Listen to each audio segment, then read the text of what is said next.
Hi friends, welcome back to our channel VS Alway Tasty Kitchen. இன்னைக்கு நம்ம village ஸ்டைலில் chicken குழம்பு எப்படி செய்யலாம்னு பார்க்கலாம். இது ரொம்பவும் டேஸ்டியாக இருந்தது. கண்டிப்பாக உங்களுக்கு பிடிக்கும். வீடியோக்குள்ளே போகிறதுக்கு முன்னாடி நம்ம சேனலை சப்ஸ்கிரைப் பண்ணாதுங்க, சப்ஸ்கிரைப் பண்ணிக்கோங்க. இப்போ ஸ்டவ் ஆன் பண்ணி ஒரு கடாய் வச்சுக்கலாம். தேவையான அளவு எண்ணெய் சேர்த்துக்கோங்க. கொஞ்சமாக கடுகு போட்டுக்கோங்க. கறிவேப்பிலை கொஞ்சம் சேர்த்துக்கோங்க. ஒரு பிரியாணி இலை, பட்டை, கிராம்பு, சோம்பு, ஜீரகம் சேர்த்துக்கோங்க. அது பொரியவும் சின்ன வெங்காயம் ஆட் பண்ணிக்கிறேன். எல்லாத்தையும் சேர்த்து நல்லா வதக்கி விடுங்க. இது கூட ஒரு பெரிய வெங்காயம், இஞ்சி, பூண்டு, 2 பச்சை மிளகாய் சேர்த்து நல்லா பேஸ்ட்டாக அரைச்சி வச்சுருக்கேன். அதையும் சேர்த்து நல்லா பச்சை வாசனை போகிற அளவுக்கு வதக்கி விடுங்க. இப்போ 2 தக்காளி எடுத்து அதையும் அரைச்சி வச்சுருக்கேன். அதையும் சேர்த்து பச்சை வாசனை போகிற அளவுக்கு நல்லா வதக்கி விடுங்க. ரெண்டையும் நல்லா மிக்ஸ் பண்ணி விட்டு இப்போ கொஞ்சமாக மஞ்சள் தூள் சேர்த்துக்கோங்க. கொஞ்சமாக உப்பு சேர்த்துக்கோங்க. வீட்டில் அரைச்ச குழம்பு மிளகாய் பொடியை சேர்த்துக்கிறேன்.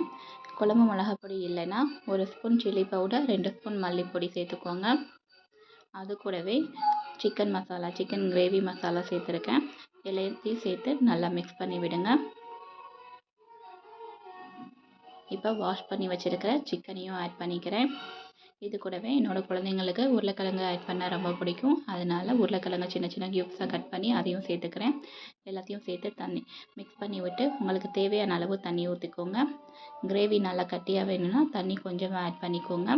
இல்லை நல்லா குழம்பு மாதிரி வேணும்னா தண்ணி கொஞ்சம் அதிகமாக சேர்த்துக்கலாம்.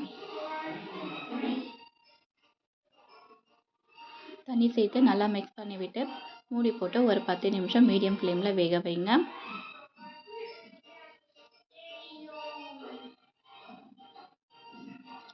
இது வெந்திருக்க டைமில் நம்ம தேங்காய் அரைச்சி தேங்காய் பால் எடுத்துக்கலாம்.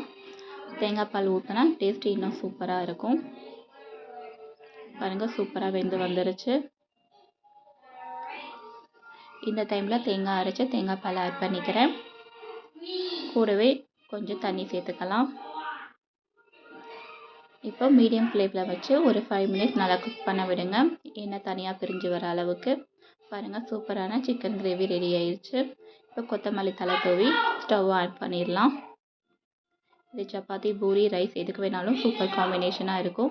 இந்த வீடியோ பிடிச்சிருந்தால் லைக் பண்ணுங்கள். மறக்காமல் நம்ம சேனலை சப்ஸ்கிரைப் பண்ணிடுங்க. தேங்க்யூ.